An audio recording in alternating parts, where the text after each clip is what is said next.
500. Allerede nu, lige så stille, du begynder at sparke dine inputs ind, så du ligesom får lagt dig der, hvor du gerne vil ligge. For så har vi god tid til at sidde og arbejde nu.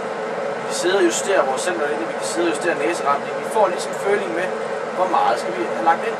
Ja. Og så husk, at vinden falder jo længere ned vi kommer. Så derfor er vi nødt til ligesom lige så stille og lette en lille smule på det, så vi holder det hele vejen ned.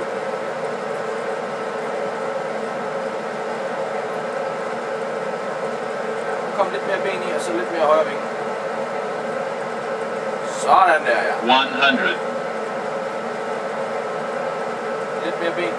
50. 40. Lidt mere højre vinkel. 30. 20. 10. Ja. Roligt. Først forstår flyvemaskinen.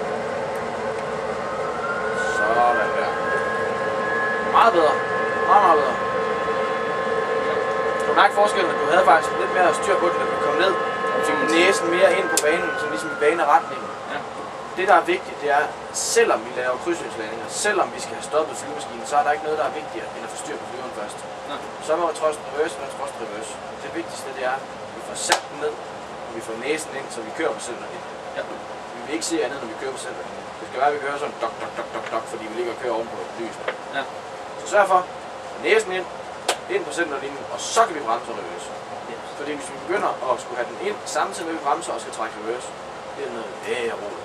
Så risikerer vi bare at lave afvind. Ja. Men bortset fra det, skide godt flot. Den kom der sikkert ned. Det gjorde den. Der er ikke noget at pege fingre af overhovedet. Det er virkelig skide godt. Nå, nu kommer det sjove. Skal bare nødt til at blande den 20.